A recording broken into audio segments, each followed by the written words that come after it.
больных с подтвержденной коронавирусной инфекцией.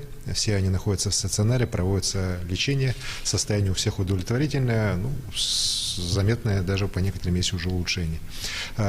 Хочу сказать, что также в этих наших больницах инфекционных находится 28 человек. В обсерваторе сейчас находится порядка 60 человек. Установлен круг контактировавших с больными. Он составляет 207 человек. Но большинство из них уже выявлено. Некоторые, которые незначительно контактировали на режиме самоизоляции, некоторые помещены в обсерватор. И сегодня эти работы продолжатся. Со стороны некоторых, скажем так, людей были такие не очень сознательные действия, кто-то пытался куда-то уехать, но, еще раз говорю, все выявлены, все остановлены, и все в той или иной мере уже будут сегодня вовлекаться в режим сдачи анализов. Хочу сказать, что вчера по республике в целом проведено 256 анализов на коронавирус, все отрицательные. То есть это уже достаточно хорошая новость. Значительная часть, еще раз говорю, работников ЯТЭК, которая прошла, тех лиц, которые контактировали с больными, они уже сдали. И сегодня мы видим, что пока все хорошо, мягко так будем говорить.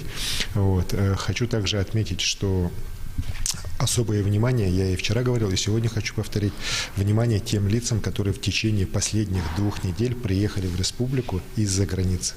Таких лиц по состоянию на вчерашний день было 2841 человек. Большая часть это город Якутск, и города Нерюнгри и город Мирный. Этим лицам в обязательном порядке надо самоизолироваться и сообщить уже на горячую линию управления здравоохранения или в центральную районную больницу по месту нахождения о том, что они были за границей последние, еще раз повторюсь, 2 недели. Коллеги, это очень важно, это требование главного санитарного врача страны, оно появилось, до нас доведено было вчера, и оно обязательно к исполнению. В первую очередь идет речь именно о вашем здоровье и о здоровье ваших родных и близких. Ничего здесь опасного нет, это не говорит о том, что вы будете в обязательном порядке в больницу помещаться и так далее, как некоторые говорят сейчас, пытаются представить. Нет, люди будут просто в основном находиться на режиме самоизоляции, если нет никаких признаков болезни. Если есть признаки болезни, то, конечно же, вам необходимо в любом случае обращаться к врачу, и просьба не скрывать о нахождении за границей, сообщать. Тем более сейчас органы внутренних дел совместно с органами Роспотребнадзора и органами здравоохранения по всех этих лиц уже списки имеются, и уже по ним по всем идет работа. Просто надо еще раз, чем быстрее обратитесь, тем, может, и анализы быстрее сдадите, может быть, и уже для вас самих в дальнейшем будет все спокойнее. А какие-то сокрытия этой информации, попытка опять же не сообщать, это потом уже будет чревато для вас привлечением, в том числе к административной ответственности. Поэтому здесь, я думаю, что якутяне сознательность проявят, и таких шагов, чтобы скрывались, не пытались не самоизолироваться, такого не должно быть.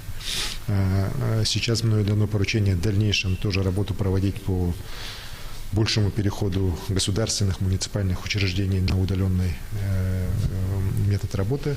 Это и в правительстве у нас здесь будет, и в администрации главы и правительства такая работа будет проходить, потому что сегодня и главное это социальная такая изоляция, уменьшение социальных контактов между людьми для того, чтобы остановить распространение болезней.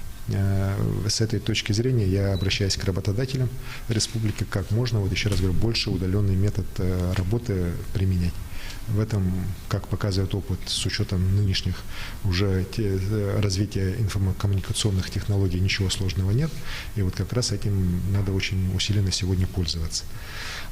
Также по моему поручению глава города Якутска Сабна Владимировна Аксентьева ограничила время ночных развлекательных заведений до 23 часов. Я считаю, что это правильное решение. Никакого ограничения по общепиту не вводится, как опять же пытаются некоторые представить. Но, конечно же, при неблагоприятном развития ситуации, я надеюсь, этого у нас не будет. Ну, такие меры могут быть применены. Еще раз говорю, пока никакого ограничения по работе торговых центров, в части работы учреждений общепита не будет. Надо понимать, что тотальное закрытие тех же торговых центров, что опять же некоторые предлагают в социальных сетях, приведет к коллапсу по снабжению населения и продуктами, и товарами первой необходимости, уж не говоря о том, что тысячи, если не десятки тысяч людей остаются у нас без работы в этом случае. Об этом тоже надо помнить. По снабжению продовольственными и продовольственными товарами, еще раз подчеркну, в республике все спокойно. У нас по некоторым позициям до года есть запасы, так, но по некоторым не менее 2 месяцев. Поэтому здесь, уверен, все под контролем. Еще раз прошу жителей республики без необходимости не посещать общественные места, особенно торговые центры, следить за своим здоровьем, здоровьем родных и близких, особенно беречь пожилых людей, потому что, к сожалению, эта болезнь, особенности тяжело проходит именно для пожилого населения.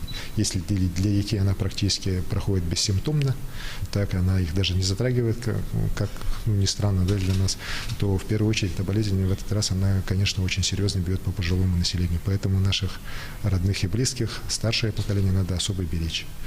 И уверен, что якутяне в этом вопросе тоже покажут свою ответственность. Спасибо. Глава Якутии Айсен Николаев в прямом эфире озвучил последние данные по эпидемиологической ситуации в регионе. Оставайтесь на нашем канале. Через несколько минут мы вернемся с выпуском новостей.